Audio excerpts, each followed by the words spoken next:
Claire Bennett wasn't superstitious, but the first time she saw the Winters mansion, something in her screamed to turn around and leave without waiting for the interview. It stood in the fog like a rotten tooth in the forest's jaw. Peeling facade, sharp spires, dead trees around it, and not a sound, the faint wind. Even the birds seemed to fly around it. Mrs. Winters met her at the door, a stone-faced woman with her hair pulled into a tight bun, as if hiding something at the back of her head. Mr. Winters followed, tall, frail, thin-lipped, and empty-eyed. Thank you for coming. Emma is not an easy child, very quiet. We don't mean to scare you, but there are rules. They led Claire into a dark sitting room where even in the daylight they needed to turn on a lamp. The smell of old dust and the wax scratched her throat. You can walk around, cook, play with her. She likes drawing, said Mrs. Winters softly, as if afraid the walls might hear. But there's one thing you must remember. At night, stay in your room, lock the door. Don't respond to any voices, not even Emma's.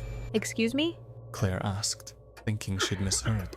We're not joking. Mr. Winters interrupted. If you hear her voice outside the door, don't open it, no matter what it says. Emma was strange, not just quiet, dead inside.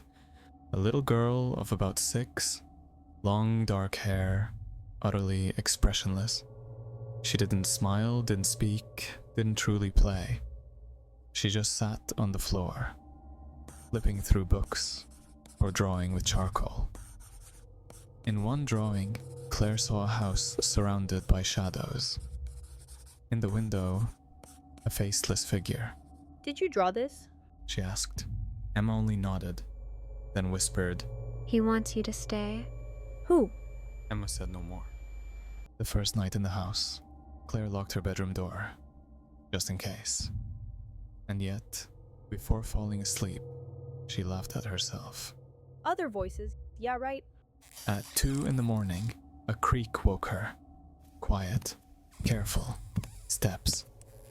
Soft, barefoot, behind the door. She sat up in bed. Someone was at the door, Claire, are you there? said a voice. Emma's voice, but not hers.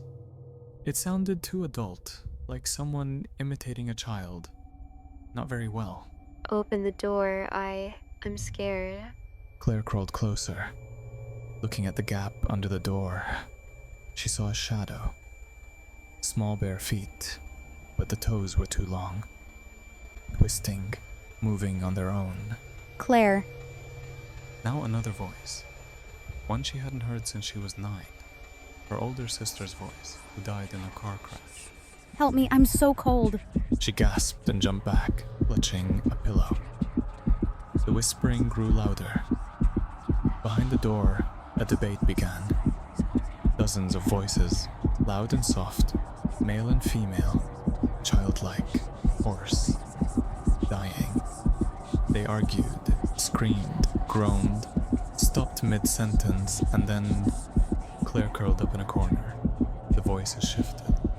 A man's, a woman's, her college professor, a neighbor from her old house, her deceased grandmother. A voice, clear and calm. We warned you. At dawn, all was gone. Silence.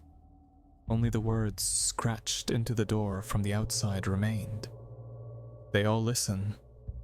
The next day, Claire found the library. Behind old encyclopedias were hidden diaries. One of them belonged to a woman named Sarah D., presumably a nanny.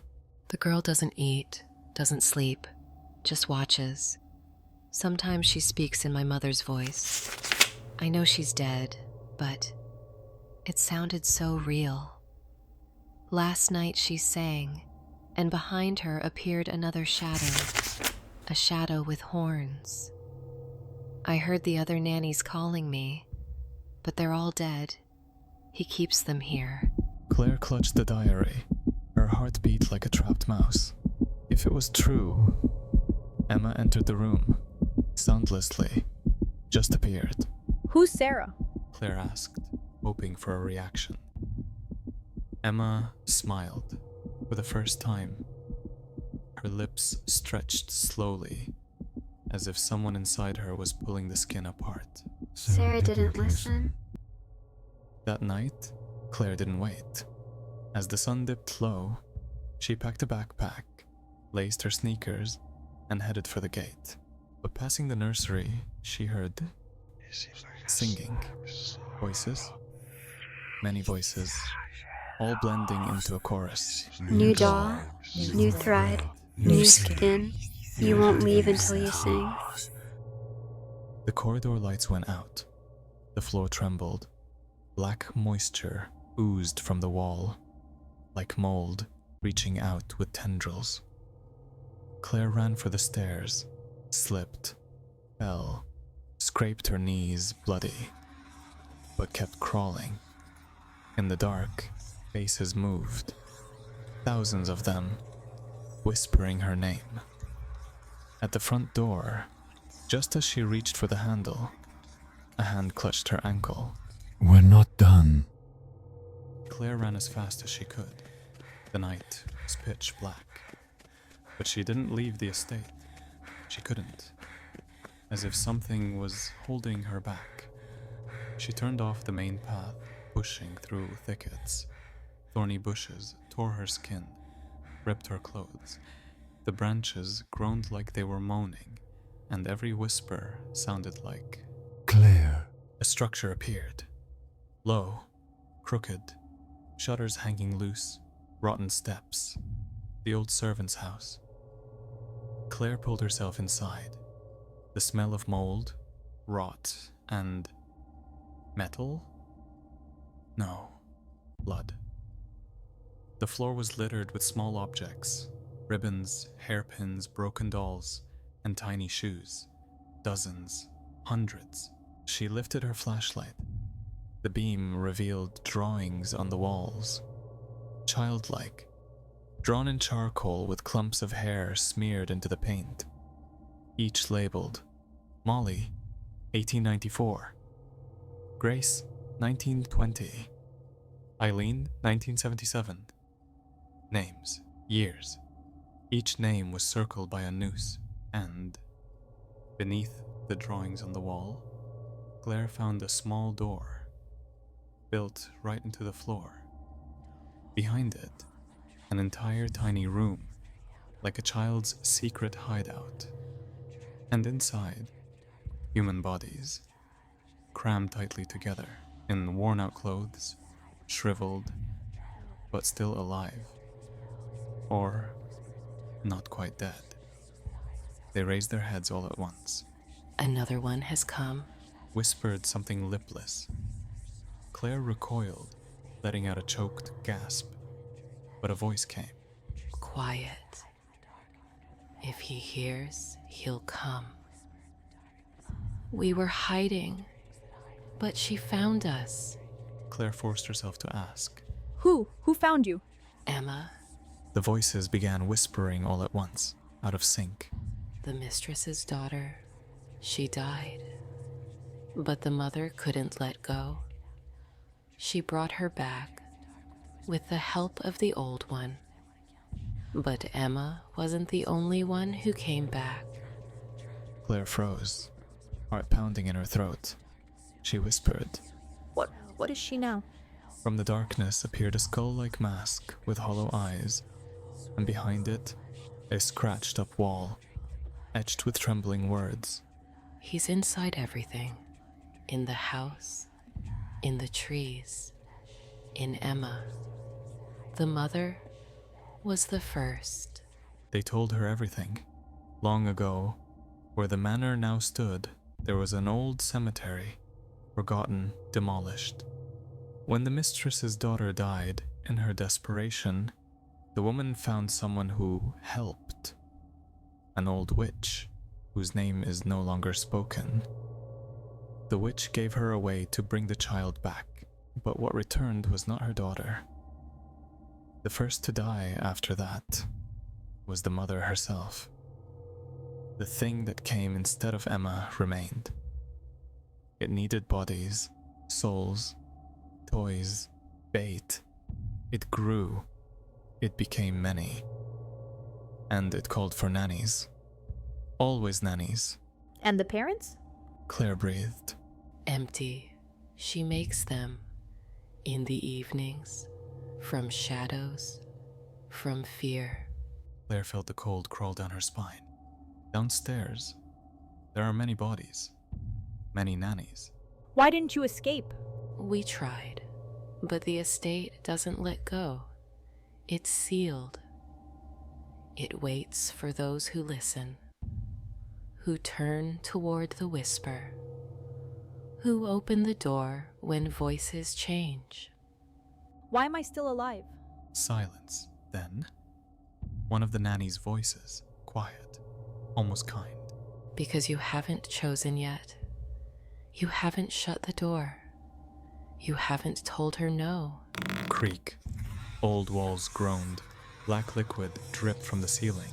And the voice, childlike but distorted, echoed. Claire, you found them. Now hide. The door slammed. Emma stood in the doorway, or what looked like Emma. Her eyes were black to the edges. Her mouth slightly open, but no voice came from it. Instead, hundreds of voices all at once. A chorus, like a church hymn, twisted and evil. He's angry. You took my toys. I want to play too. A shadow spilled from her mouth, black, slimy, semi-transparent. It crept across the floor, down the steps, toward Claire.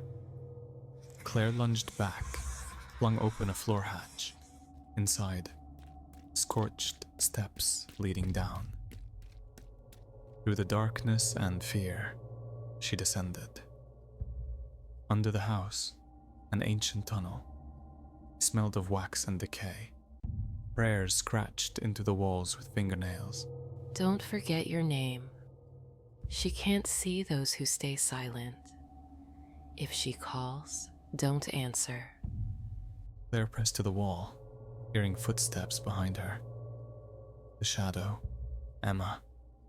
A crumbling wall. Behind it, an old nursery room dusty and webbed.